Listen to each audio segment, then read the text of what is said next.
saya ada menyiapkan kurang lebih ada 3 slide gitu ya.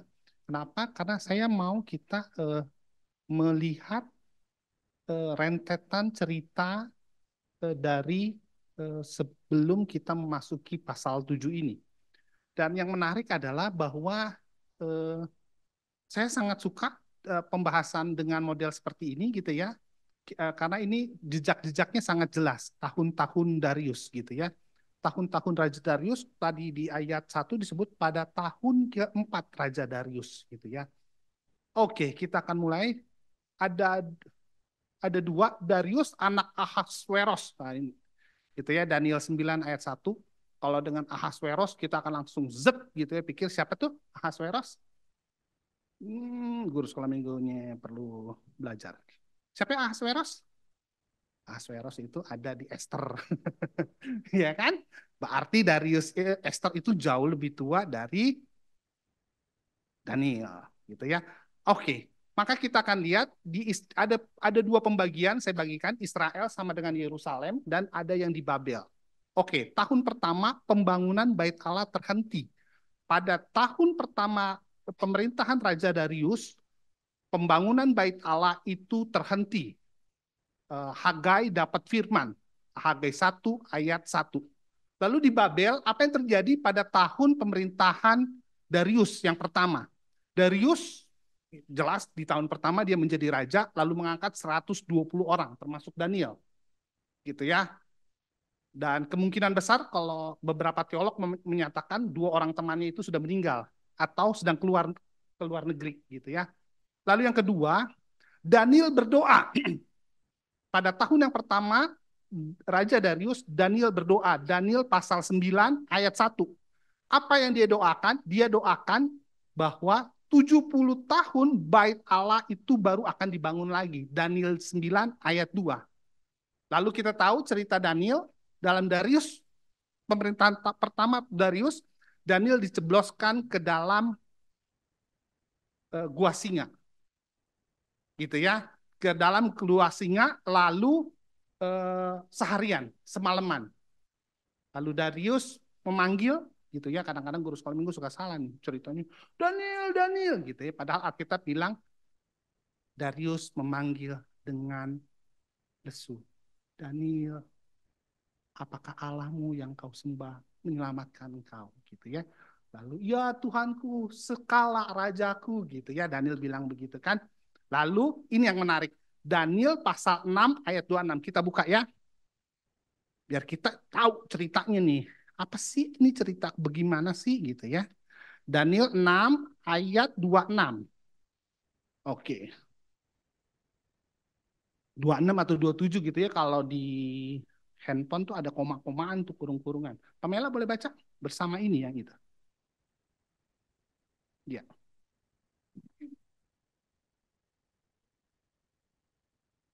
Daniel pasal 6 ayat yang ke-20. Ayat Nah, yang ke-26. Kemudian Raja dari bersama. ayat 27 berarti. 27. Bersama bersama ini kuberikan perintah bahwa di seluruh kerajaan yang kukuasai orang harus takut dan gentar kepada Allahnya Daniel, sebab dialah Allah yang hidup yang kekal untuk selama-lamanya. Pemerintahannya tidak akan binasa dan kekuasaannya tidak akan berakhir. Keren gitu ya. Berarti harusnya yang di Yerusalem menghargai Allahnya Daniel. Tetapi yang terjadi di Yerusalem, pembangunan bait Allah terhenti gitu ya. Lalu tahun kedua pemerintahan Darius, apa yang terjadi?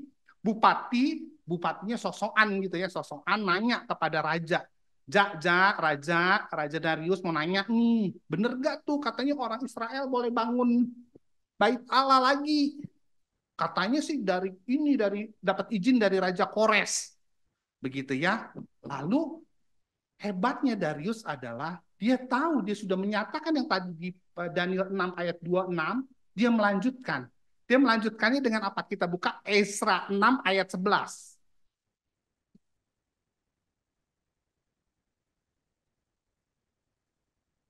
Ezra, Ezra agak-agak itu habis tawarik tuh ya. Ezra 6 ayat 11. Saya bacain ya. Selanjutnya telah dikeluarkan perintah olehku, Darius, supaya setiap orang yang melanggar keputusan ini akan dicabut sebatang tiang dari rumahnya untuk menyulangnya pada ujung tiang itu, dan supaya rumahnya dijadikan reruntuhan oleh karena itu. Maka Allah yang sudah membuat namanya diam di sana, biarlah ia merobohkan setiap raja dan setiap bangsa yang mengacungkan tangan untuk melanggar keputusan ini dan membinasakan rumah Allah yang di Yerusalem itu. Aku, Darius, yang mengeluarkan perintah ini. Gitu ya.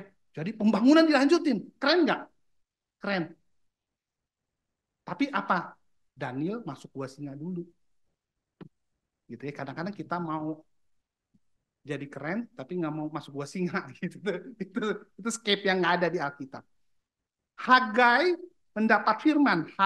Pas tahun kedua, Hagai juga mendapat firman, yaitu di Hagai 1 ayat 15. Jadi di Hagai itu, Hagai dapat di Darius pemerintahan pertama, tahun pertama, dan Darius di pemerintahan tahun kedua. Zakaria, yang kita bahas ini pun, di pasal 1 mendapat firman. Oke, ini yang di tahun kedua. Kita lanjut. Pembangunan Bait Allah selesai tahun pemerintahan Darius yang berapa ini? Ini ketutup nih. Nih, yang keberapa ayo? Yang berapa? Ya, betul, yang keenam ya. Ya, pembangunan Bait Allah selesai pada tahun yang keenam Raja Darius. Zakaria 7 itu ya, ayat 1 Raja Darius di tahun yang keempat. Zakaria yang 6, pasal 6 kita bahas kemarin, ini bicara tentang satu raja yang saya selalu mengagumi. Saya selalu mengagumi dengan raja ini, namanya Yosia. Ya, Yosia ini adalah orang yang membenarkan ibadah yang salah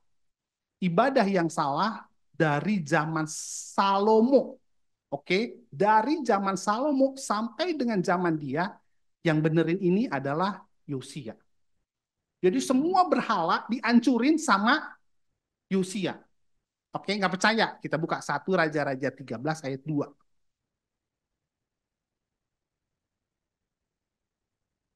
Satu Raja 13, Bu Devi boleh baca ya.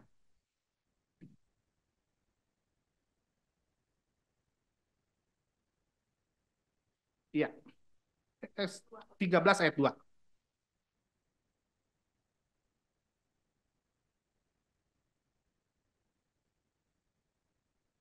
Lalu atas perintah Tuhan berserulah orang itu terhadap Mesbah itu. Katanya, hai Mesbah, beginilah firman Tuhan. Bahwasannya seorang anak akan lahir pada keluarga Daud. Yosia namanya. Ia akan menyembelih di atasmu imam-imam, bukit pengorbanan yang membakar korban di atasmu. Juga tulang-tulang manusia akan dibakar di atasmu. Ya, jadi Yosia inilah yang dia dinubuatkan jauh sebelum dia kelahiran, zaman Yehu, dia sudah dinubuatkan ada seorang yang namanya Yosia nanti yang akan membersihkan ibadah orang Israel. Ya, akan membersihkan ibadah orang Israel. Harusnya sejak zaman Yosia, orang Israel itu cuma tahu menyembah Allah. Betul gak? Karena udah dibenerin nama dia. Alkitab bahkan catat begini, tidak pernah ada perayaan Paskah yang lebih besar yang pernah dijalani oleh orang Israel. Keren ya. Raja paling kaya orang Israel siapa? Salomo. Salomo tidak merayakan Paskah terbesar orang Israel. Yang merayakan Paskah besarnya itu siapa? Yosia. Lalu pertanyaannya kan, kenapa Yehuda menjadi jahat lagi? Nah, ini yang namanya non pose, non pikare. Apa tuh non pose, non pikare? Manusia berdosa dan tidak bisa untuk tidak berbuat dosa. Nah, dalam keadaan dosanya inilah keluarlah Zakaria pasal 7 yang sok-sokan keren ini gitu ya. Oke. Cukup dari saya persilakan Dr. Lomengga untuk sharingnya.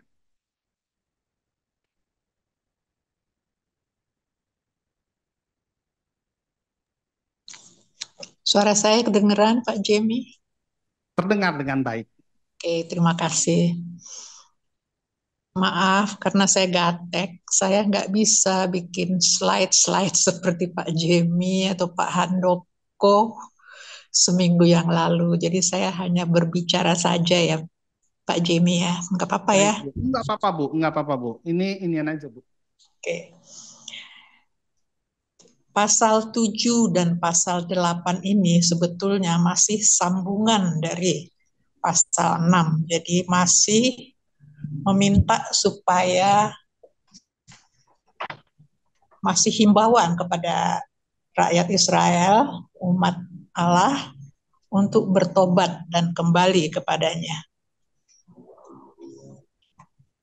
Kalau pasal-pasal sebelumnya Allah berbicara dalam bentuk penglihatan-penglihatan, maka pasal 7-8 Allah berbicara kepada Zakaria itu secara langsung.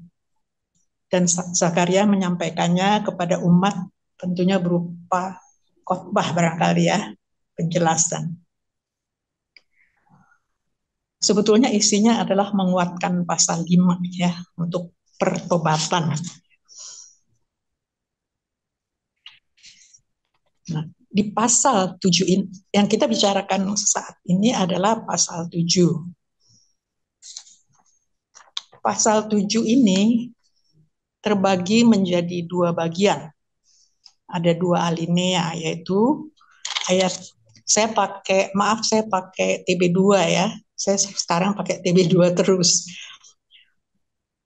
Alinea pertama itu mulai dari ayat 1 sampai ayat 7. Kemudian alinea kedua dari ayat 8 sampai selesai. Alinea itu kan selalu mulai dengan kalimat yang agak masuk ke dalam. Dan biasanya kalau ada alinea baru, dia membicarakan sesuatu yang agak beda dengan yang di atasnya. Jadi pasal 7 ini terdiri dari 2 bagian. Dan pasal ini seperti tadi kata Pak Jamie, jelas tertulis kapan disampaikannya, yaitu pada tahun keempat pemerintahan Darius. Kita nggak mempermasalahkan itu, cuma kita akan bicarakan satu persatu kedua alinea ini. Karena kedua alinea ini membicarakan 2 hal yang terpaut atau bedanya itu 70 tahun. Yang pertama membicarakan hal puasa, yang kedua membicarakan masa lalu sebelum Bait Allah dihancurkan. Terpautnya jauh sekali 70 tahun, tapi punya hubungan yang sangat erat. Nah, kalau di ayat 2 di ayat 1 sampai ayat 7 ini sesudah dikatakan kapan disampaikannya, pada tanggal 4 bulan ke-9 bulan Kisleu. Bulan Kisleu ini adalah bulan Ibrani, penanggalan Ibrani. Mungkin kalau ada Pak Saud tahu bulan-bulan Ibrani ya. Ada penduduk Betel yang datang ke Zakaria, datang untuk menanyakan, kita masih perlu gak sih puasa?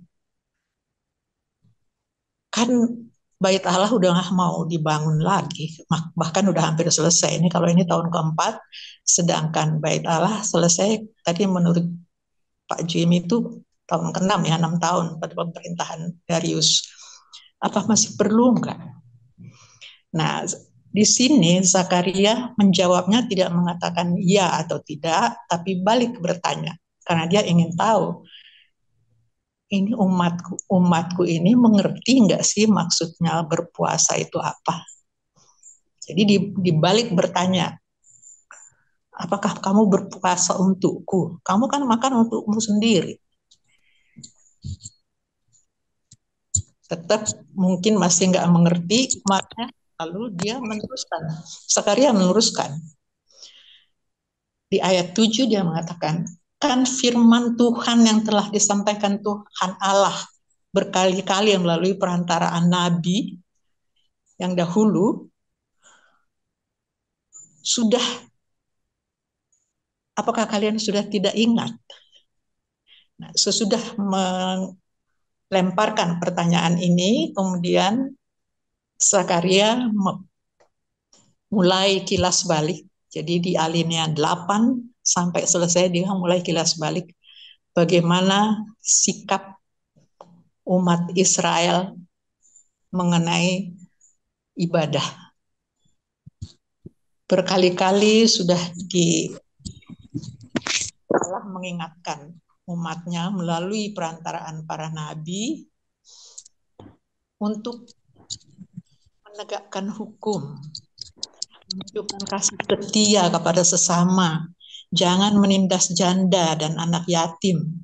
Tapi mereka tidak mau mendengarkan. Mula-mula menulikan telinganya, kemudian mengeraskan hatinya, dan akhirnya mereka betul-betul tidak tahu lagi apa kebenaran itu. Dan mereka betul-betul sudah jauh menyimpang dari firman Allah.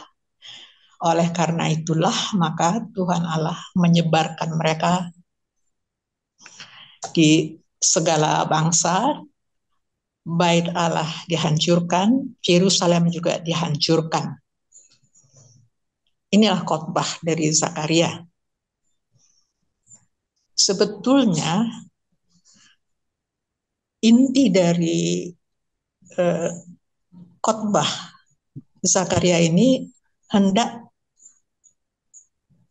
mengingatkan umat Israel, mengerti nggak sih kalian sebetulnya berpuasa itu untuk apa? Kalian cuma nggak makan, mungkin taruh abu di kepala, memperlihatkan muka yang sedih, tapi mengerti nggak sih maknanya berpuasa itu? Mengapa kalian berpuasa?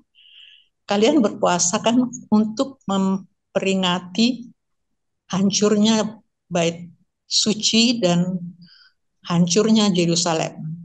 Itu pada bulan kelima. Kalau bulan ketujuh kalau nggak salah itu waktu Gubernur Gedalia, waktu itu gubernur mereka di Babel, dibunuh. Kalau saya salah tolong nanti Pak Galen koreksi. Ini yang selalu mereka peringati selama 70 tahun. Tapi apakah umat mengerti maksudnya mereka puasa? Apakah hanya sekedar memperingati, kemudian memperlihatkan muka sedih? Kan bukan itu maksudnya. Yerusalem itu dihancurkan, bait suci dihancurkan oleh Allah karena ketidaktaatan mereka. Karena hidup peribadatan mereka itu sama sekali sudah nggak benar, mereka menyembah berhala, kehidupan moral mereka sehari-hari antar sesama juga sudah hancur. Itulah inti daripada persoalan yang sebetulnya. Jadi bukan soal puasa atau tidak puasa. Kalau mau membangun bait suci pun, untuk apa dibangun? Kalau toh mereka tidak mengerti kenapa dulu itu dihancurkan. Jadi maksudnya, kembalilah melakukan ibadah yang benar, dan kembalilah menjalankan firman Tuhan, mengasihi sesama, menjalankan keadilan, memperhatikan orang susah, karena itulah yang diinginkan oleh Tuhan Allah. Karena ritual, apakah itu puasa atau ritual apapun, dapat menjadi sesat apabila tujuan yang sebenarnya tidak diketahui, hanya kesedihan yang dibuat-buat, rasa kasihan diri dan lain-lain, tapi bukan persembahan kepada Allah.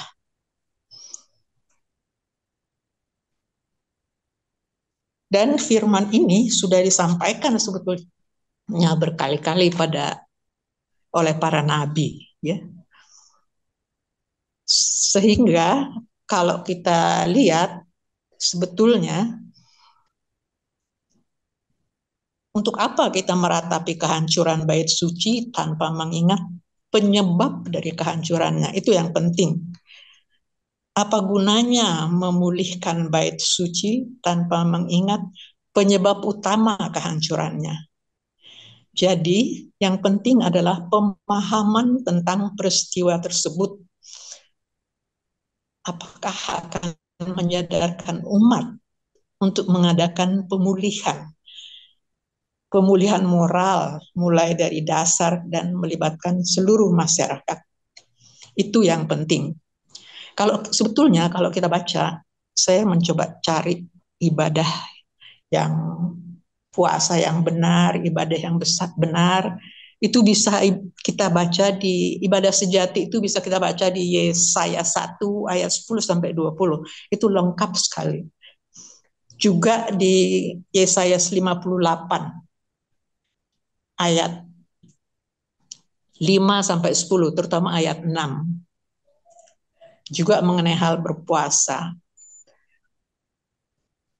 Lalu di Amos 5 ayat 21 sampai 24, waktu kita bicarakan Amos dulu juga itu sudah dibicarakan.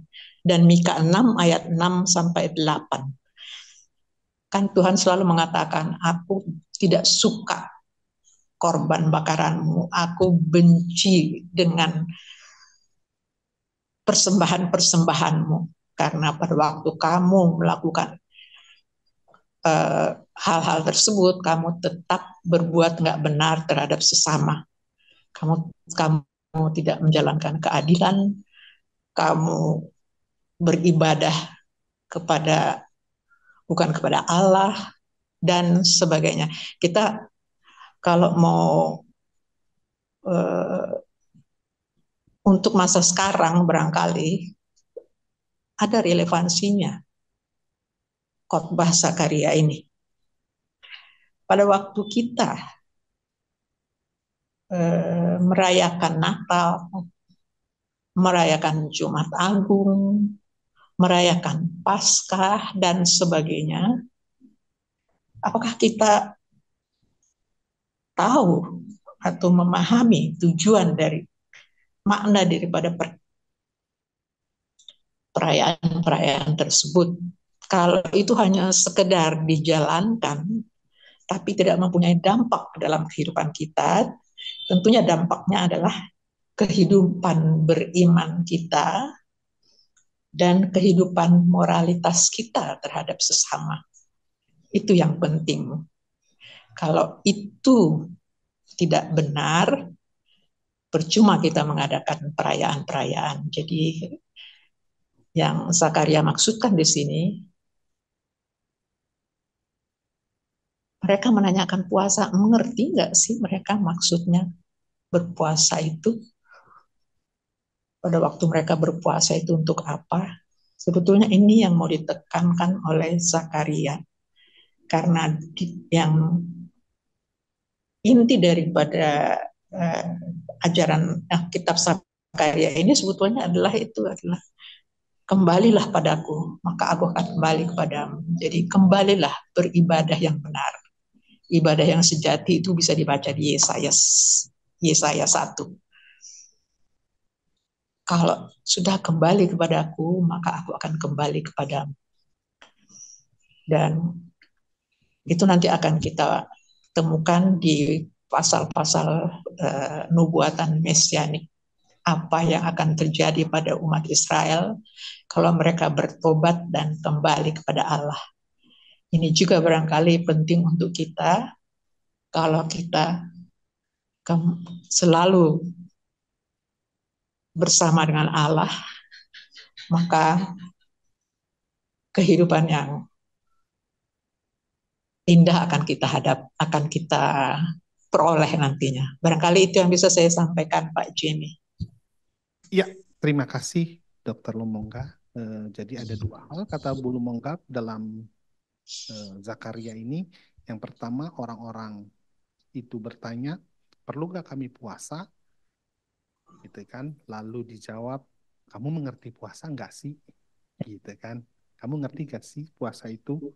Kamu mengerti nggak? Gitu, tadi Bu Lumongga membandingkan dengan Yesaya 1, lalu Yesaya 58 tentang ibadah yang benar, begitu. Oke, untuk menghangatkan diskusi kita gitu ya, biasa saya kan suka nakal-nakal dikit gitu ya. Ini kalau ditanya saya mau puasa. Saya nggak tahu nih, teman-teman di sini pernah puasa nggak? Saya terakhir puasa 15-16 tahun yang lalu kayaknya ya. Sebelum mau nikah tuh saya puasa. Gitu ya, karena keputusan besar. Ceritanya begitu. Waktu saya SMA saya rajin puasa ya. Saya rajin puasa waktu SMA. Karena terlibat dalam ini apa ya? Ekumenik tuh. Memang saya bilang kalau tergabung dengan begituan jadi agak sedikit mencong kita. Balik lagi berpuasa. Nah, pertanyaannya adalah di sini ada state yang menarik. Mereka berpuasa seakan-akan saya menarik kesimpulan karena apa? Mau melunakkan hati Tuhan. Gitu kan? Walaupun dijawab nanti sama si Jakario, kamu ngerti puasa gak sih? Gitu. Tapi sebenarnya nih ya, sebelum berdiskusi ini, kita bisa melunakkan hati Tuhan gak sih? Nanti bandingin nih. Kalau ini kan diomelin nih, ini kan diomelin. Nanti bandingin Daniel 9 ayat 13. Daniel juga lagi itu tuh, Tuhan, gitu ya. Daniel 9 ayat 13. Gitu. Oke, saya lempar ke forum yang mau menyampaikan. Sambil tadi saya sampaikan, bisa gak sih sebenarnya kita ini melunakkan hati Tuhan?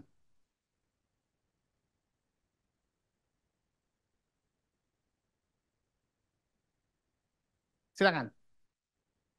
Yang di ini banyak nih, ada 19, potong 3, potong 4, ada 15 berarti ya, ada 15.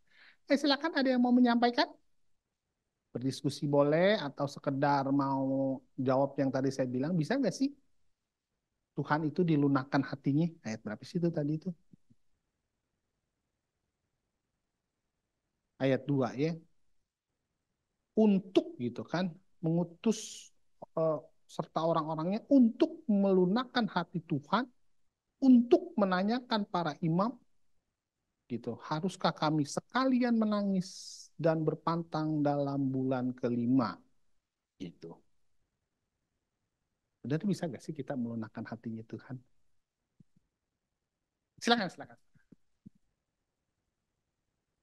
Eh, saya baca dari 2 Tawarik ya Pak. 2 Tawarik 33 ayat 10 sampai 13. Di sini ada kisah ya Tuhan kepada Manasye dan rakyatnya pada zaman itu. Firman Tuhan berkata, kemudian berfirmanlah Tuhan kepada Manasye dan rakyatnya, tetapi mereka tidak menghiraukannya. Oleh sebab itu Tuhan mendatangkan kepada mereka panglima-panglima tentara Raja Asyur yang menangkap Manasye dengan kaitan, membelenggunya dengan rantai tembaga dan membawanya ke Babel. Dalam keadaan yang terdesak ini, ia berusaha melunakkan hati Tuhan. Jadi Manasye di sini ya, berusaha melunakkan hati Tuhan Allahnya. Dengan sikap ia sangat merendahkan diri di hadapan Allah nenek moyangnya dan berdoa kepadanya. Maka Tuhan mengabulkan doanya dan mendengarkan permohonannya. Ia membawanya kembali ke Yerusalem dan memulihkan kedudukannya sebagai raja. Dan Manasye mengakui bahwa Tuhan itu Allah. Nah, jadi dari sini boleh belajar bahwa kita nggak ada punya kuasa untuk membuat Tuhan lunak hatinya. Tetapi Tuhan berdaulat untuk menolong orang-orang yang pernah mengalami eh, apa ya berdosa dan datang mengakui di hadapan Tuhan dengan rendah hati. Dan itu juga tertulis ketika umat Tuhan ini selalu melakukan dosa dan Tuhan bilang ayo kembali kepadaku. Dan ketika sadar mereka mengakui dan Tuhan menaruh belas kasih. Nah saya juga belajar, kita juga boleh belajar dari kitab Yunus. Ya bagaimana Yunus juga ya ketika dia sudah dibuang ke laut dan dimakan oleh apa ya masuk ke dalam mulut ikan dan di situ dia berdoa memohon juga kepada Tuhan, minta mengakui juga kesalahannya dan minta ampun dan Tuhan rencana agung Allah tetap terlaksana. Ya, rencana agung Allah tetap terlaksana di dalam kehidupan Yunus. Ya, ada juga yang Hizkia juga ya. Dia juga mohon kepada Tuhan ditambahkan usianya lagi ketika dia udah mau mati ya, Tuhan bilang kau mati, terus dia mohon lagi kepada Tuhan. Nah, yang jadi pertanyaan, bisa nggak kita melunakkan hati Tuhan? Ya gitu ya. Eh, kita sebagai manusia ya berdosa, kita sebenarnya hanya membutuhkan anugerah ya kepada Allah. Sebagaimana dilakukan Manasye, sebagaimana dilakukan oleh umat Tuhan, dan memohon kemurahan Allah. Tetapi Allah yang berdaulat di dalam kasih-Nya memberikan kesempatan untuk umatnya ini bertobat. Itu bagi saya sih Pak. Terima kasih. Terima kasih Bu Nevi. Jadi kalau menurut Bu Nevi, bisa nggak dilunakkan hati Tuhan, itu anugerah Tuhan. Lalu Bu Nevi menyampaikan 3 contoh. Ada Manasye, lalu ada Yunus, dan yang paling nyata gitu ya, kayak kelihatan lunak nih gitu ya Tuhan. Itu di Hizkia. Saya tambahin. Ada lagi cerita satu lagi ya. Ceritanya itu tentang Sodom dan Gomora. Ya kan, dari sekian turun sampai mentok di 10 gitu kan. Kalau ada 10 anti musnahkan nggak Tuhan? Tapi musnah juga sih sama Tuhan gitu kan. Negonya Abraham gagal waktu itu, negosiator gagal. Oke, ada yang berpendapat lain atau ada yang mau menyampaikan yang lain? Saya persilakan. Yang di Zoom, silakan Pak Heri.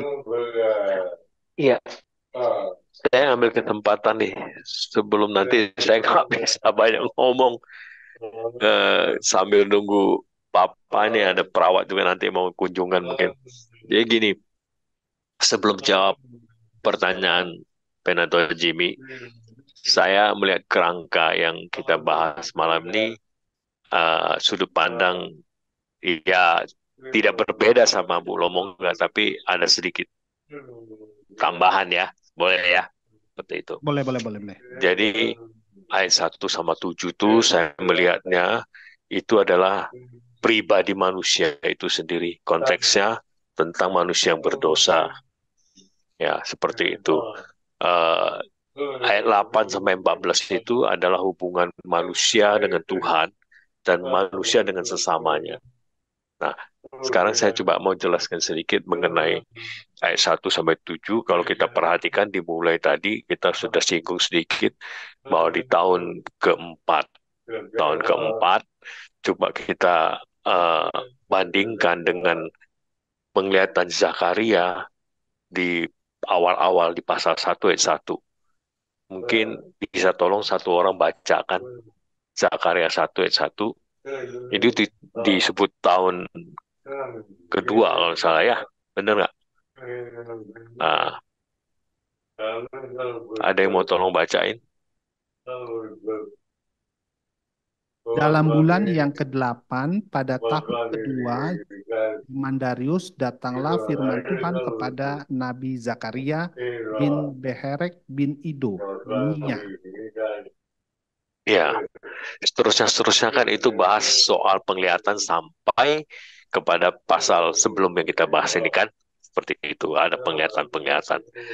Nah, jadi ada 2 tahun masa dari khotbahnya, istilahnya Bu Romo kata khotbahnya Nabi Zakaria di tahun kedua Darius sampai ke tahun keempat, ternyata umat itu juga masih belum bertobat, kemunafikannya masih kelihatan.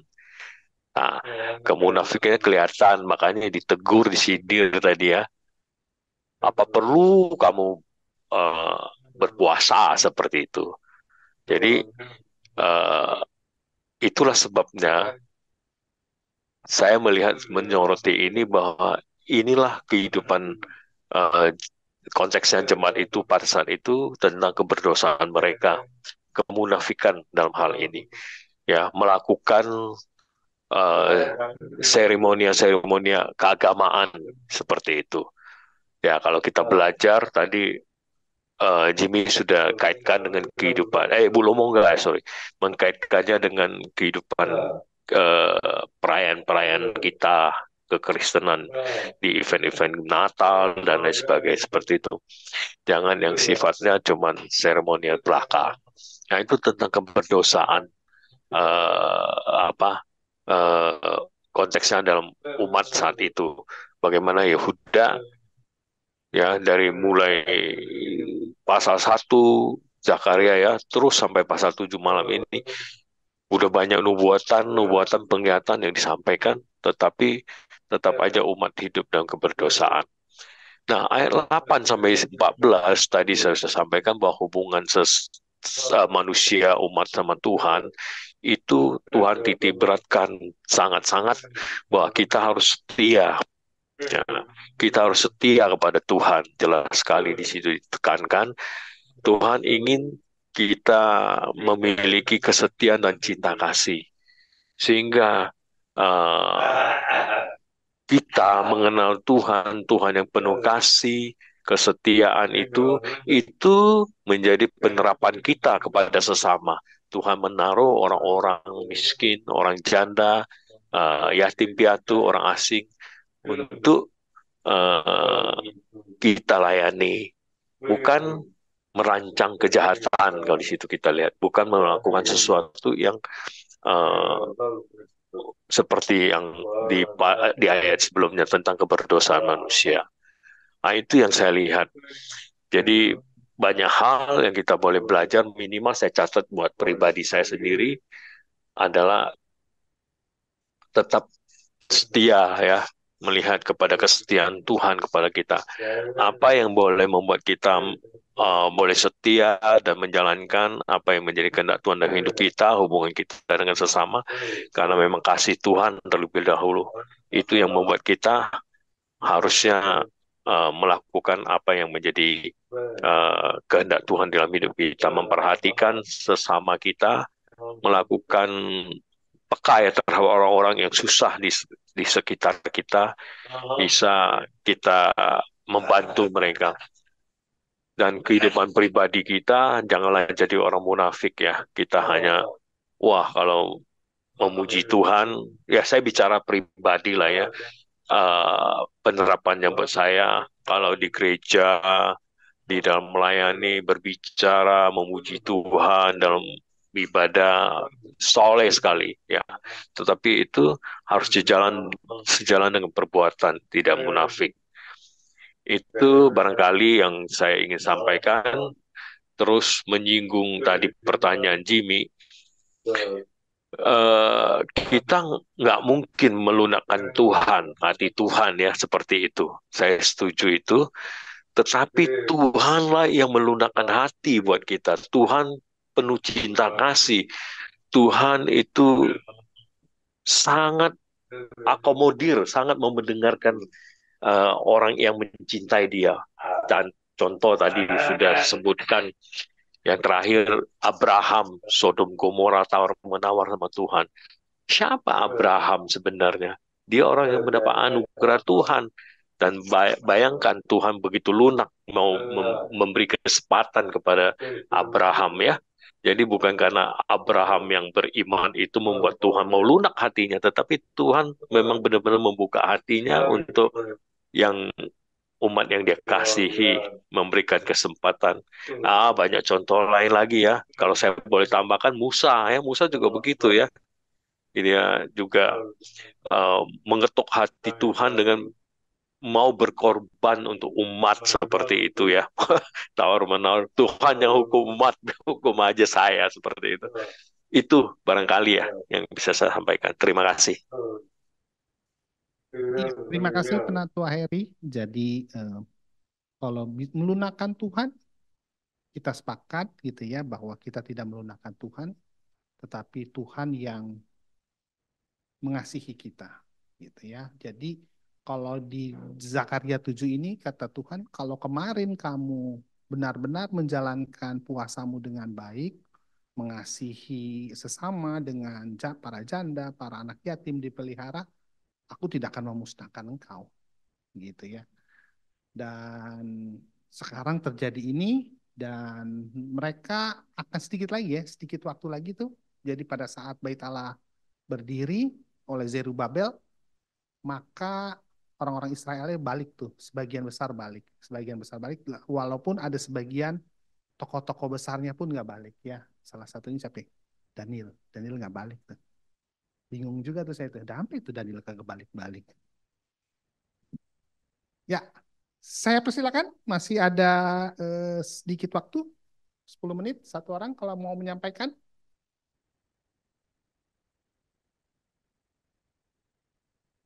Ada? Kalau tidak ada, saya kasih ke Pak Gelen, gitu kan? Ya, eh? Ada gak nih? Gak ada. Tapi karena ini memang ininya ini ya terlalu menohok kita, jadi kita agak gimana gitu, jujur-jujur aja gitu kan. Ini kan begitu kan. Tuhan saya begini loh. Terus kata Tuhan, woi sadar kagak lu kalau lu dulu lakuin itu, lu nggak kesini sekarang. Tuhan kan begitu. Jadi ini terlalu menohok gitu ya. Ini terlalu menohok ini ini ayat begitu. Kita jadi agak gimana gitu. Ya saya kasih 5, 4, 3, enggak ada. Izin Pak, sebelum Ya silakan. baik, hidupin aja. Oh, nggak sah. Jadi eh, mau menambahkan sedikit sih apa yang disampaikan Ibu Lumangga tadi. eh, Ya, saya sangat setuju bahwasannya memang ini adalah teguran ya buat bangsa Israel dan ya tentunya buat kita semua. Karena kalau misalnya tadi juga Pak Jamie tadi eh, ada pertanyaannya, maksudnya bisa nggak kita melunakkan hati Tuhan? Nah, kalau saya sih berpendapat mungkin seolah-olah bisa ya, maksudnya seandainya kita berdoa tuh, Tuhan tolonglah bantu kami untuk misalnya seperti tadi yang dijelaskan Bu Nevi ya, ada beberapa pada saat-saat tertentu ya ternyata memang Tuhan dinyatakan memang hatinya dilunakkan gitu. Jadi kalau pada saat berkesesuaian memang Tuhan berkenan untuk melunakkan hatinya. Tapi kalau misalnya kita lihat konteksnya di Zakaria 7 ini, kan mereka itu datang apa mengutus orang-orangnya untuk melunakkan hati Tuhan. Tapi kalau kita lihat di situ apa sih yang mau mereka minta itu biar melunakkan hati Tuhan itu dalam hal apa? Ternyata mereka mau menawar kan. Mereka mau menawar masih perlu nggak kami ini puasa Tuhan? Kan seolah-olah kan seperti itu dan kalau dalam konteks seperti itu saya ya kita sepakat yang pasti nggak mungkin kan Tuhan mau dilunakkan untuk hal-hal yang seperti itu karena kan eh, kalau kita eh, tadi dijelaskan bahwasanya kan Bu Lumonga jelaskan bahwasanya kenapa sih Tuhan itu suruh bangsa Israel itu berpuasa kan eh, bahwasanya sebagai eh, apa namanya kalau nggak salah tadi dijelaskan peringatan akan ketika Bait suci dihancurkan seperti itu ya atas dosa bangsa Israel dan juga kalau nggak salah di Imamat 23 ya Imamat 23 ayat 26 itu dijelaskan bahwasanya bangsa Israel itu disuruh untuk berpuasa dan mempersembahkan korban bakaran sebagai tanda hari perdamaian. Jadi memang itu untuk memperdamaikan bangsa Israel kepada Tuhan. Karena kan kalau perjanjian lama kan memang ada syarat-syaratnya, ada pengampunan dosa, ada korban bakaran, dan puasa itu sebagai tanda perdamaian, sebagai tanda pengampunan dosa. Jadi pada Zakaria 7 ini mereka seolah-olah kan sudah bosan gitu. Sudah 70 tahun nih Tuhan, masa puasa terus ngapain lagi? Masih perlu nggak kami apa menyucikan diri kami lagi setiap tahun puasa lagi. Dan itu menjadi hal yang cukup apa ya? Maksudnya kalau kita berpikir lagi secara manusia ya mungkin kita bisa juga seperti itu gitu loh. Karena kita sudah rutin nih misalnya ibadah tiap minggu. Terus hari Rabu ada ibadah lagi, hari Kamis ada ibadah lagi. Bisa saja mungkin seperti itu juga gitu. Terkadang mungkin masa tiap hari bahas firman terus kan seperti itu. Masa tiap tahun puasa terus, bulan keempat puasa, bulan kelima puasa, bulan ketujuh puasa lagi. Udahlah Tuhan, perlu nggak, masih perlu nggak, atau boleh nggak kami misalnya sekali ini nggak usah puasa dulu. Nah itu yang Tuhan mau ingatkan kita di sini, bahwasanya itu apa puasa ibadah itu bukan rutinitas. Harusnya kan seperti itu. Puasa itu, ibadah itu bukan ritual-ritual yang sebagai seolah-olah kewajiban saja gitu. Itu yang harus itu yang harus kita ingat gitu. Itu yang mau diingatkan kepada kita. Bahwasanya puasa itu sebenarnya kalau kita bilang Tuhan yang membutuhkan sebenarnya seharusnya enggak kita yang butuh ibadah, kita yang butuh berpuasa. Karena toh kita yang sudah disucikan, kita yang sudah diampuni Tuhan. Jadi itu sebagai ucapan syukur kita seharusnya. Makanya tadi juga eh, apa, Bu Lumongga juga menyebutkan bahwasanya kalau misalnya puasanya hanya sebagai ritual itu bukan ibadah yang berkenan. Sama seperti misalnya yang disinggung di pasal ke sebentar yang pasal ke-10 kan disebutkan bahwa tunjukkanlah kesetiaan dan kasih sayang kepada masing-masing. Janganlah menindas janda dan anak yatim, orang asing dan orang miskin. Ini hampir sama dengan yang disebutkan di Yakobus 1 ayat 27. Bahwasanya ibadah yang murni, tadi Ibu Lumonga juga sebutkan, ibadah yang murni dan yang tak bercacat di hadapan Allah Bapa kita ialah mengunjungi yatim-yatim piatu dan janda-janda dalam kesusahan mereka dan menjaga supaya dirinya sendiri tidak dicemarkan oleh dunia. Jadi memang di sini kita diingatkan bahwasanya jangan sampai ibadah kita, jangan sampai kegiatan-kegiatan keagamaan itu hanya menjadi sebuah ritual. Jangan sampai seperti itu. Dan khususnya bagi saya juga teringat eh, di Lukas ya. Mungkin itu hampir paralel dengan yang disebutkan di sini bahwasanya yang ketika ada kisah tentang tentang orang nggak tahu perumpamaan atau kisah nyata ya, maksudnya tentang orang Farisi dan pemungut cukai di mana pemungut cukai berkata saya sudah berpuasa, saya sudah memberikan persepuluhan, saya tidak berzina, saya tidak merampok, dan bahkan dia langsung mengatakan saya tidak seperti si pemungut cukai itu Tuhan. Dia menyatakan kehebatan ritual-ritual yang dia lakukan. Tapi yang si pemungut cukai malah berkata, wah saya nggak pantas nih Tuhan. Dia dengan memukul dirinya, menghancur hatinya, dia mengatakan, dia minta ampun. Karena dia sadar bahwa dia orang berdosa. Dan jelas di situ Tuhan berkata bahwasanya yang dibenarkan adalah si pemungut cukai itu. Jadi bahkan mungkin pemungut cukai itu tidak melakukan ritual-ritual itu. Tapi justru dia yang dibenarkan. Dan itu menjadi satu hal yang memukul saya juga gitu. Memukul saya dan mungkin memukul kita juga bahwasanya itu yang mungkin diingatkan bahwasanya ibadah itu puasa itu jangan hanya sebagai ritual. Mungkin itu yang bisa saya tambahkan. Terima kasih. Ya, terima kasih gitu ya. Sebelum pisah nih gitu, pisah dengan Pak Gelen. Yes, tadi Bu Lumongga udah menyinggung, saya bacain ya, biar caem. Artinya begini, orang Israel 70 tahun puasa. Terus dinanya sekarang, saya nggak usah puasa lagi ya. Terus kata Zakaria gini, bahasa kalau zaman sekarangnya gini, Dudut, lu 70 tahun puasa tuh puasa lu salah, cucui gitu. Terus lu mau bilang lagi sekarang jangan puasa, gitu kan?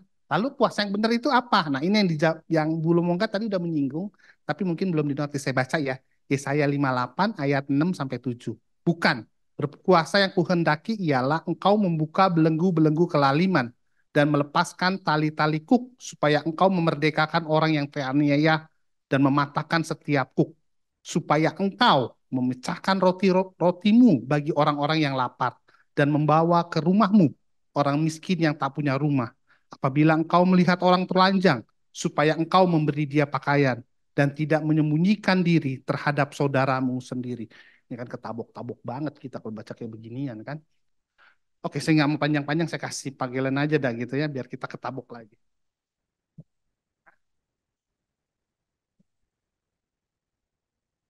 Ya, terima kasih Penatua Jamie.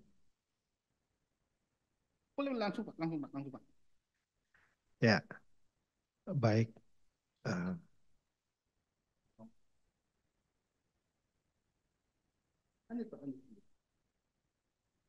Ya, izin share screen dulu.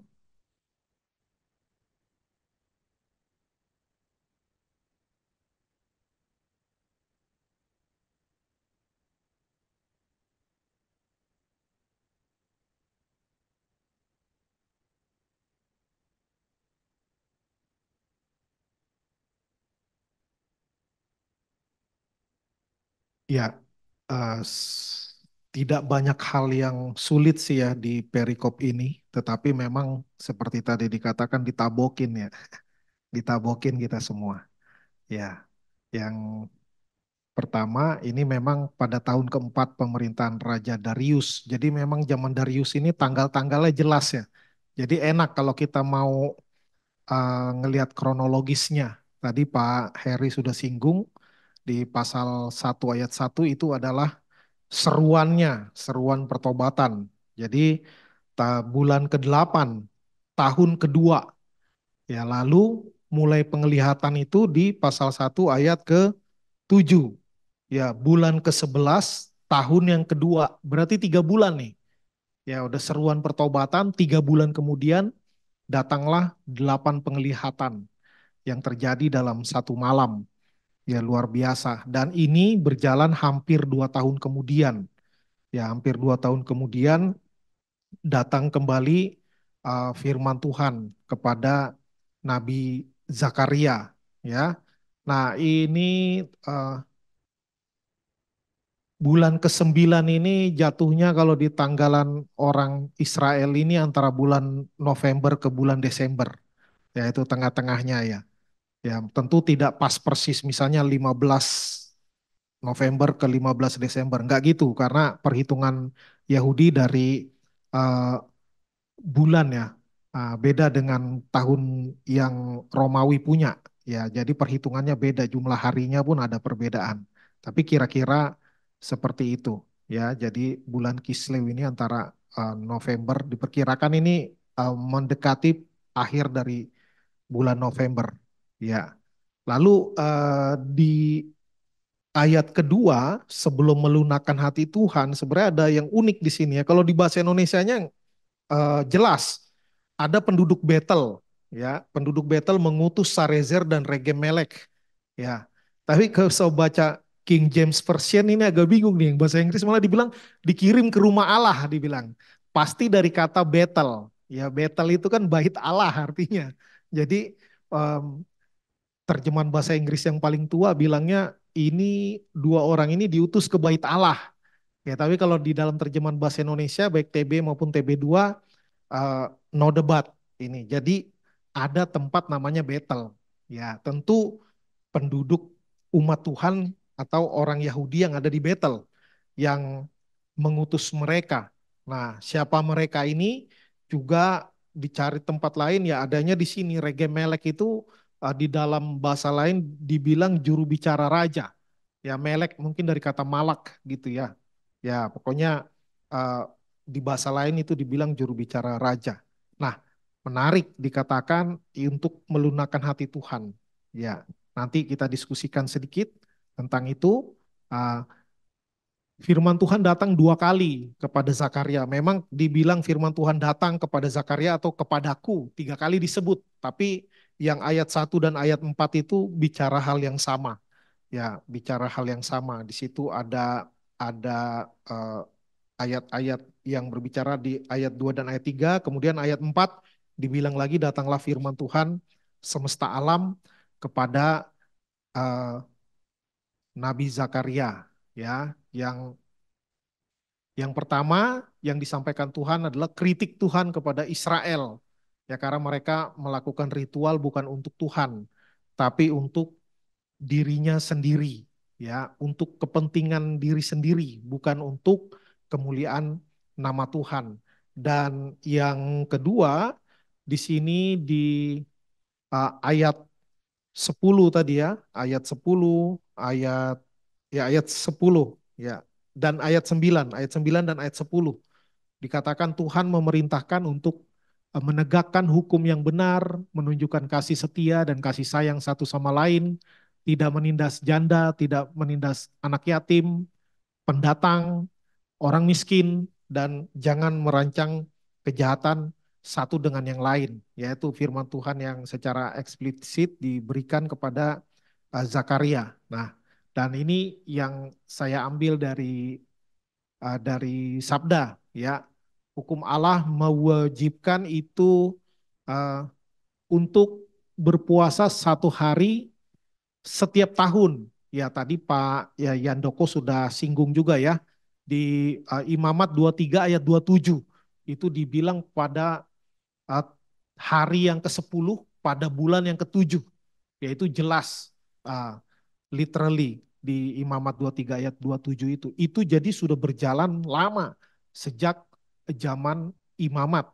Ya, sampai tadi Ibu Lumongga juga membaca literasi yang lain mengingat akan dibunuhnya pemimpin mereka yang bernama Gedalia. Ya, jadi sebenarnya awalnya di ritual hanya 1 kali saja, ya hanya 1 kali. Tetapi kemudian ketika bait Allah dihancurkan, Yerusalem jatuh ke dalam kekuasaan Babel oleh Raja Nebukadnezar, maka mereka menambahkan 1 lagi hari berpuasa tanda perkabungan, kesedihan. Ya, mereka mengingat akan runtuhnya Yerusalem dan bait Allah itu di bulan yang ke-5. Ya, jadi ini bukan diperintahkan Tuhan. Ini mereka ngarang sendiri ini, yang bulan ke-5. Ya, mungkin berharap dengan mereka berpuasa, ya tadi hati Tuhan lunak, ya. 1 tahun, 2 tahun masih enteng ya, lama-lama sampai 50 tahun, 60 tahun capek juga ya. Ini yang puasa sebagian udah pada meninggal ini. Diajarin lagi anaknya. Mana tahu nanti jadi cepet ya gitu kan. Mana tahu jadi cepet nggak sampai 70 tahun. Ternyata sampai finish ya, sampai selesai. Tadi ada nubuatannya juga, tadi Penatua Jamie sudah singgung ya, sampai genap 70 tahun ya. Dan setelah 70 tahun mereka mulai nawar ya, tadi mulai nawar, kan ini bait Allah udah mau dibangun lagi ya, atau sedang on the way, on the track, udah mau jadi lah, tinggal tadi kalau dihitung tahun-tahunnya kira-kira 4 tahun kemudian kelar tuh pembangunan bait Allah. Nah, maka mereka mulai nawar, masih perlu nggak sih puasa? Ya, gitu. Ya pura-pura nanya nih, padahal eh, ada udang di balik batu. Ya, pura-pura nanya padahal punya maksud tersendiri. Nah, eh, ini tadi dikatakan bahwa firman Tuhan menunjukkan bahwa mereka tidak berpuasa dengan benar. Ya, hanya menjalankan upacara lahiriah, tapi tidak ada, oh ini bahasanya keren, hampa kelaparan dan dahaga. Ya, hampa kelaparan dan dahaga yang sungguh-sungguh ya akan Allah dan kebenarannya. Artinya ya mereka menjalankan puasa hanya sebagai ritual, ya, hanya sebagai ritual saja. Dan uh, tadi juga sudah disinggung ya Ibu Lumongga, Penatua Jamie juga tentang Yesaya itu. Itu bagaimana dibandingkan bangsa Israel berpuasa. Kalau di Yesaya itu ngeri sekali. Ya, kamu berpuasa tapi buruh-buruhmu kamu desak-desak. Kamu tetap menindas, kamu bertengkar, saling memukul. Ya, tapi puasa. Ya gitu. Jadi mirip kan kadang di daerah di negeri Konoha kan kadang gitu ya. Kalau orang puasa ada yang jualan, wah, disita semua itu makanan. Ya, karena kami lagi puasa. Nah, jadi gitu. Jadi ada mirip-miripnya nih. Ya, jadi padahal kalau kita berpuasa ya untuk diri kita, ya, untuk komunitas kita. Jadi nggak usah ngamuk sama orang misalnya yang nggak puasa. Nih, kalau di Yesaya lebih jahat lagi. Mereka puasa tapi mereka saling menindas, saling memukul. Ya, artinya di internal juga kacau. Nah, itu Tuhan ya tidak tidak berkenan. Nah, seharusnya uh, nanti dibahas juga ya. Jadi puasa itu menjadi ritual tanpa makna. Ya, sebenarnya bukan cuma puasa, termasuk berdoa, termasuk bernyanyi, termasuk berkhotbah, termasuk semua yang menjadi bagian di dalam ritual Kristiani. Ya, itu kalau tidak dengan sungguh-sungguh, ya memang itu tetap namanya rutinitas. Sesuatu yang rutin namanya rutinitas. Tapi bahaya rutinitas itu kan gitu, menjadi lama-lama nggak ada rasa, ya, lama-lama berjalan begitu saja, nggak ada lagi penghayatan, ya kayak misalnya tutup doa persembahan dengan doa Bapa kami, ya, kadang ngomongnya juga udah nggak jelas kita ya, asal bunyi aja, atau misalnya kita pengakuan iman rasuli, kita baca doang, baca di depan gitu kan, nggak lagi dengan pengertian yang sungguh, karena apa? Pengen cepat selesai, ya buru-buru, penghayatannya hilang. Ya, maka ini menjadi tantangan ya kalau bahasa Pak Bigman jangan sampai kita terjebak ya dalam rutinitas. Nah, ini peperangan, ini bagi siapa saja, baik eh, orang awam, hamba Tuhan, sama-sama tantangannya terjebak dalam rutinitas. Nah, ini harus menjadi perenungan kita.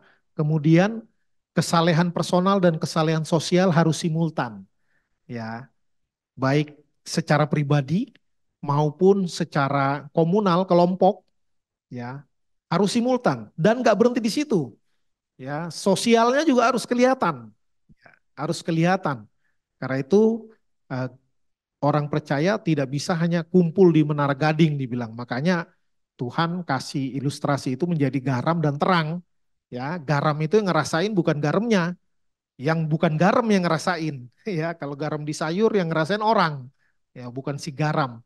Terang juga gitu, terang itu dicari sama semua eh, kebanyakan makhluk lah ya, kebanyakan makhluk baik manusia, tumbuhan, hewan, hampir semua membutuhkan terang. Nah, jadi harus dirasakan, harus berdampak, memberikan impact kepada orang lain. Nah, ini yang seru tadi memang ya, melunakkan hati Tuhan ya, kalau melunakkan eh, tulang ikan itu presto ya berarti namanya, tapi melunakkan hati Tuhan ini menarik, ini memang banyak kisahnya di Alkitab dan ada dua ekstrim kiri ekstrim kanan ya, ekstrim kiri ekstrim kanan. Di satu sisi ya kalau kita tentu haluan teologi reform pasti bilang hati Tuhan tidak bisa dilunakkan. Lalu orang yang sebelah sono bilang, wih robot dong, masa nggak punya hati? Gitu. Katanya Tuhan belas kasihan, ya kan? Nah tapi di sisi lain, nah kalau Tuhan gampang cara melunakkan hati Tuhan, caranya begini nih, nih ada metodenya, ya metode melunakkan hati Tuhan. Berarti Tuhan bukan Tuhan dong. Ya Tuhan apa bedanya sama manusia? Masa Tuhan bisa dilobi? Masa ciptaan bisa melobi pencipta? Ya kan? Nah, jadi ini dua dua sisi yang nggak mudah untuk disatukan. Ya, eh, kalimat Pak Yandoko tadi menarik ya, bahwa seolah-olah ya dilunakkan hati Tuhan. Ya kalau kita melihat dari sisi pandangan manusia, ya sepertinya begitu. Ya karena ada case-case-nya juga kan, ada case-case-nya juga. Tapi tentu itu bahasa yang kita harus hati-hati. Ya, bahasa yang kita harus hati-hati mengatakan hati Tuhan bisa dilunakkan. Tentu kalau ditanyanya bisa lunak nggak? Enggak. Loh kok bisa permohonan kita didengarkan Tuhan? Karena sesuai dengan rencana Tuhan. Ya, kalau tidak sesuai dengan rencana Tuhan, mau kita berpuasa kek, doa sambil jungkir balik kek, ngasih bukan cuman perpuluhan, 100% dikasih juga, kalau nggak sesuai dengan rencana Tuhan, tetap aja permohonan kita tidak akan diterima oleh Tuhan. Kayak tadi tawar-menawar Sodom dan Gomora kan, kesannya Tuhan mau ditawar-tawar-tawar, ujung-ujungnya ya kalau Tuhan mau musnahkan, musnah juga itu Sodom dan Gomora. Demikian juga Hizkia, dia nawar minta tambahan bonus umur 15 tahun, dikasih, tapi lebih baik nggak ditambahkan 15 tahun itu. Kalau kita mau lihat akhir hidup Hizkia, justru di ujungnya itu malah kacau dia. Ya dia mau pamer, pamer apa yang dimilikinya, kerajaannya, akhirnya hancur. Ya, sangat disayangkan. Tentu seolah-olah tadi Tuhan bisa mendengarkan, tetapi sebenarnya kita jangan ngelihat hati Tuhan bisa lunak atau enggak. Sebenarnya ini intinya adalah kita mau bertobat atau enggak. Ya, kita mau bertobat atau enggak. Kalau kita bertobat, serahkan pada Tuhan. Tuhan yang ambil keputusan. Hukuman bisa tetap jalan, ya. Hukuman bisa tetap jalan walaupun umat Tuhan bertobat. Tetapi tentu kalau bertobat, hukuman di dunia ini ya hanya sementara, ya, hanya sementara. Tetapi jiwa diselamatkan, kan gitu kan? Ada bilang biarlah tubuhnya binasa katanya, tapi jiwanya selamat. Nah, seperti itu. Nah, ini memang nggak sederhana untuk mengertinya ya. Bahkan saya sempat baca artikel itu, dibilang Tuhan kayak sebenarnya nggak punya rasa katanya. Itu semakin membingungkan lagi itu. Karena Tuhan bukan manusia dan semua yang ditulis di Alkitab itu seperti Tuhan mendengar, Tuhan berbelas kasihan itu hanya bahasa manusia, ya, antropopatisme. Seolah-olah Tuhan seperti manusia. Padahal tentu Tuhan bukan manusia dan manusia bukan Tuhan. Dan supaya kita bisa mengerti sebagian dari spektrum ilahi, maka pakai bahasa-bahasa yang bisa dimengerti oleh manusia. Nah, jadi hati Tuhan sebenarnya tidak bisa dilunakkan. Kalau seperti lunak, karena itu pas sekali manusia bersesuaian dengan kehendak Tuhan. Tapi kita tidak bisa mengakali Tuhan, ya. Tapi memang manusia punya kecenderungan gitu. Gak usah jauh-jauh dah. Anak kita aja misalnya, bagi yang udah punya anak ya. Kadang-kadang anak yang susah disuruh-suruh tiba-tiba baik. Ya, tunggu nanti ujungnya. Ya, entah minta jajan lah, entah minta dibelikan gadget lah. Ya, pokoknya kalau tiba-tiba ada perubahan yang nggak masuk akal, ya guru-guru bilang catatan anekdot.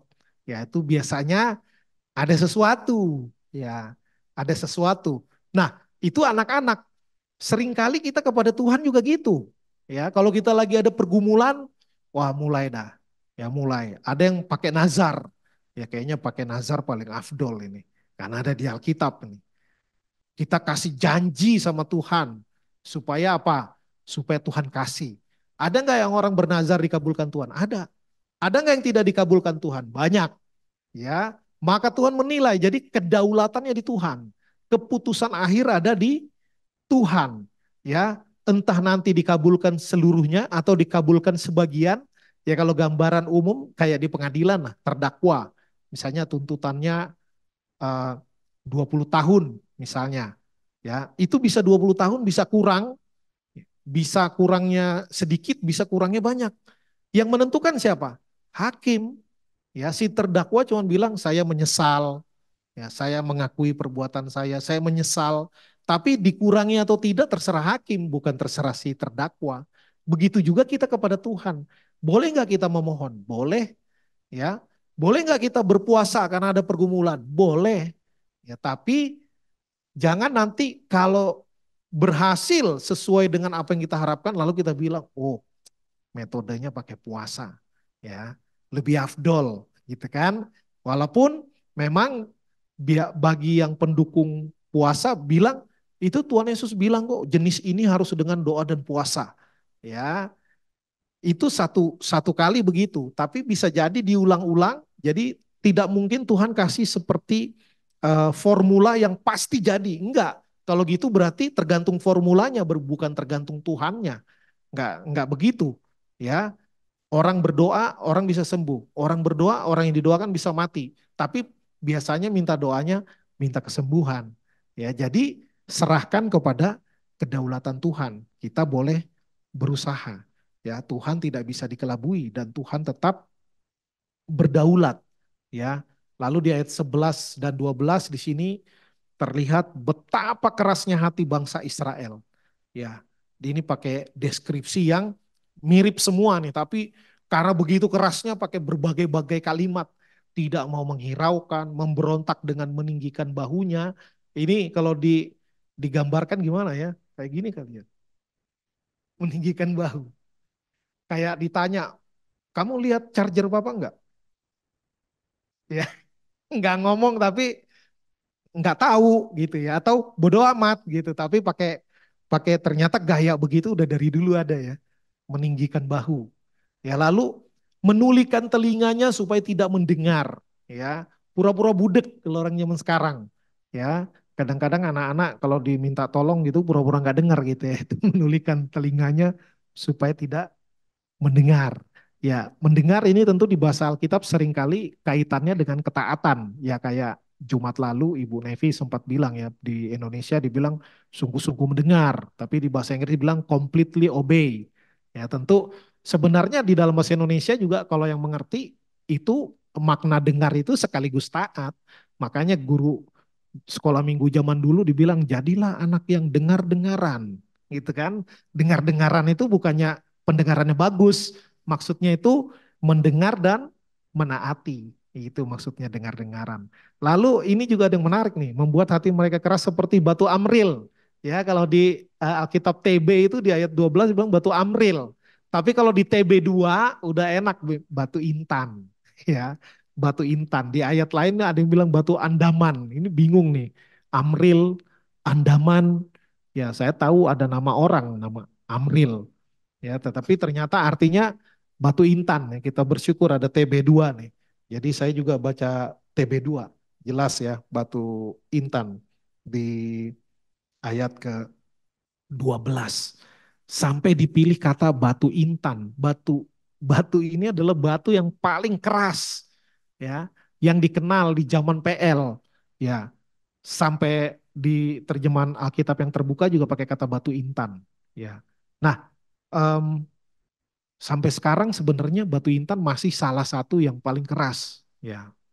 Karena untuk membelah batu itu ya pakai pakai intan, mata bor, mau bor mencari sumur artesis ya bisa mengebor cari air kedalaman 100-200 meter, itu bornya pasti pakai intan matanya. Kalau enggak ya enggak akan tembus itu. Kena batu bengkok kalau pakai besi. Ya, intan yang mampu memecahkan batu-batuan keras. Ya, jadi betapa kerasnya itu hati orang Israel ya, minta ampun dari zaman sebelum dibuang sampai mereka menjalani pembuangan sampai genap waktunya 70 tahun ya.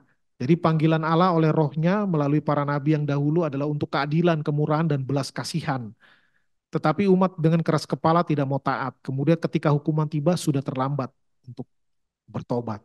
Lalu yang diminta Allah dari umatnya tidak berubah karena dia ingin agar kita menunjukkan kasih dan belas kasihan kepada orang yang mengalami berbagai kebutuhan. Ini saya ambil dari Sabda ya, yang 1 dan 2.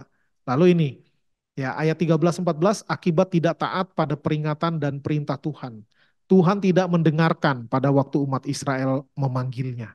Ya, Tuhan bilang, kamu tidak mendengar waktu saya memanggil, maka sekarang ketika kamu memanggil saya juga tidak mau dengar. Ini bukannya Tuhan ngambekan lalu balas dendam, bukan. Ya, sekali lagi ini bahasa pakai bahasa manusia, ya. Pakai bahasa manusia. Kalau lihat sekilas seolah-olah kok Tuhan dendaman banget sih. Ya, enggak begitu. Tuhan mau mengajar umatnya agar apa? Cepat tanggap, ya, dengar-dengaran, ya, sungguh-sungguh mendengar apa yang dikatakan Tuhan, baik larangannya maupun perintahnya. Jadi eh, mereka terlambat, nggak dengarkan Tuhan, hukuman segera tiba. Ya, dan Tuhan menyerakkan mereka, ini ayat 14 ya. Menyerakkan mereka dengan angin badai. Ini juga tentu bahasa figuratif ya. Artinya apa ya? Mereka dibuang ya ke tempat yang mereka tidak kenal. Nah, ini dalam hal ini tentu ke Babel. Sehingga beberapa wilayah, ya tadi ada dikatakan ada tanah Negeb. Nah, dan di terjemahan baru juga ada bukit, apa ya, kalau di terjemahan baru yang lama itu di ayat ke-7, itu juga ada yang menarik tuh. Eh, Dikatakan di ayat ke-7, daerah bukit, ya daerah bukit. Kalau di TB2 itu langsung dikasih tahu namanya Shevela, ya nama tempatnya. Tanah Negebnya sama, tapi daerah bukitnya kalau di TB2 dibilangnya Shevela. Ya ini nama nama daerah.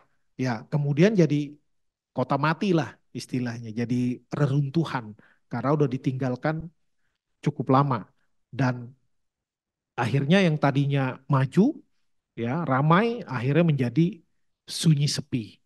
Ya, maka ketika umat tidak mengikuti perintah Tuhan, apalagi berani melawan Tuhan, Sebenarnya Tuhan gak rugi, ya umat lah yang rugi. Begitu juga ketika taat kepada Tuhan, Tuhan juga nggak untung, ya Tuhan nggak untung, dia tetap maha kuasa, ya.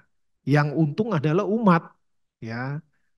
Di perjanjian lama jelas banget itu, seringkali itu begitu. Kalau taat dapat berkat, tidak taat dapat kutuk. Ya gitu kan, di Ulangan kan juga gitu, ada berkat dan kutuk. Ya, nah perenungan dan penerapan bagi kita.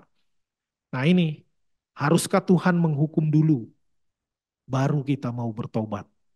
Nah, kadang apalagi di zaman sekarang ya, orang bilang zaman anugerah. Kalau dulu orang takut itu, zaman-zaman nabi-nabi ya, langsung hukuman Tuhan serem-serem.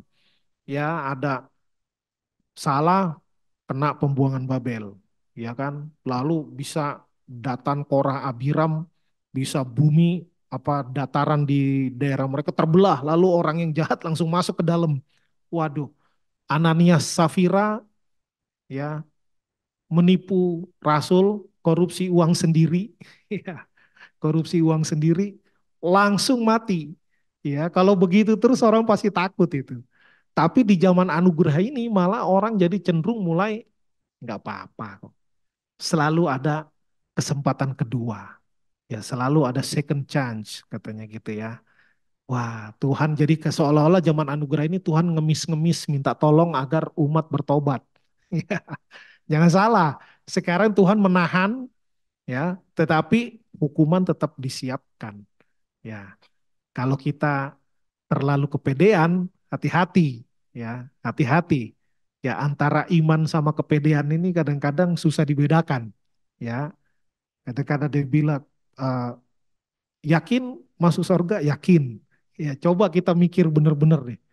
Pasti ada keraguan dikit-dikit ya. Saya belum benar-benar amat sebenarnya nih.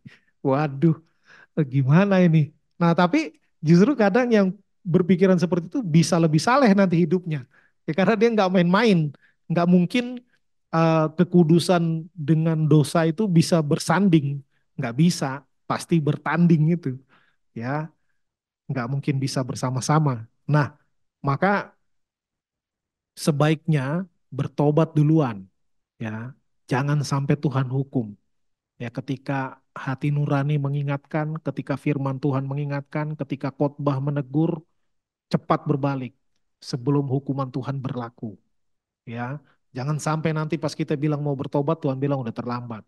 Ya, hukuman sedang OTW. Waduh, apes kalau begitu ya. Lalu bagaimana kita melaksanakan ritual ibadah kita selama ini? Apakah tulus dan murni demi kemuliaan Tuhan semata-mata? Nah, ini nggak mudah juga. Ya, sekali lagi tadi namanya ritual itu biasanya jadi rutinitas. Ya kan habis ini, habis ini, gitu. Nah, jadi sesuatu yang rutin biasanya lama-lama kita godaannya jadi kurang menghayati, kurang meresapi, ya. Dan apalagi zaman sekarang, zaman konsumerisme, zaman flexing, ya. Kalau enggak acara, apalagi event, tadi Bulu Mongga singgung ya, Jumat Agung. Kalau Jumat Agung enggak enggak enggak heboh-heboh lah biasanya karena sedih ya nuansanya. Tapi kalau Natal, waduh, minta ampun, jor-joran, ya, jor-joran. Bahkan ada yang tiba-tiba jadi murah hati. Banyak orang gitu ya. Kalau udah bulan Natal itu orang jadi murah hati semuanya, ya. Kenapa? Ya karena ya lagi musimnya berbagi, karena lagi ada THR, ya lagi macam-macam lah, ya. Eh, di bulan selain Natal ya enggak gitu. Nah, ini. Jadi itu apakah karena demi perayaan, demi Christmas season misalnya, ya. Dan jangan-jangan kita enggak ada bedanya sama yang tadi dikritik oleh Tuhan. Kamu puasa untuk dirimu sendiri. Kamu makan dan minum untuk dirimu sendiri. Ya, kalau kita ambil konteks sekarang, kamu bikin Natal meriah-meriah untuk dirimu sendiri, untuk gerejamu sendiri, ya. Mungkin untuk demi konten YouTube yang lebih keren. Iya. Nah, loh. Wah, ini kita juga otokritik ini ya. Otokritik. Tapi bukan juga berarti kalau gitu bikinnya asal-asalan aja. Wah kacau juga. Ya mungkin Tuhan lebih marah lagi. Nah maka ini yang nggak mudah. Ya jadi di satu sisi sebuah hal yang rutin, di sisi lain jangan terjebak di dalam sekedar harus menjalani sesuai dengan protokol yang ada. Ya maka harus ada nilai-nilai penghayatan di situ. Dan ini, adakah keseimbangan antara kesalehan personal dan kesalehan sosial dalam hidup kita? Ini juga ada dua sisi yang kayak satu di ujung kiri, satu di ujung kanan. Ya, ada yang bilang uh, yang penting ritual, yang penting ritual, gitu kan? Jalani ritual dengan baik. Lalu kesalahan sosial nanti aja. Ya, yang penting personal dulu. Ya, kalau kegiatan sosial itu enggak menyelamatkan, yang menyelamatkan itu iman. Ya, tapi di ekstrim lain ada yang bilang justru yang penting sosialnya. Ya, personal itu masing-masing. Yang personal itu masing-masing, yang penting sosial. Nah, ini kita juga jangan terjebak di dalam dua ekstrim. Ya. Di satu sisi ritual penting nggak? Penting. Ya, bagaimana mungkin kita bilang kita cinta Tuhan, berdoa enggak, ke gereja enggak pernah ikut ibadah, tapi sama orang miskin baik banget, ya, sama anak yatim malah bisa punya panti asuhan misalnya, tapi dia jarang beribadah. Nah, ini kan jadi enggak balance, enggak seimbang. Di sisi lain juga gitu. Ada orang yang rajin banget kebaktian, tapi kikirnya minta ampun, misalnya. Misalnya orang susah, itu karena dia malas saja. Nah, itu karena dia nggak hoki aja. Ya, jadi urusan masing-masing.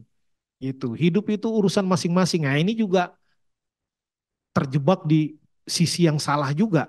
Jadi harus ada keseimbangan antara keduanya. Ya, mungkin itu yang bisa saya bagikan.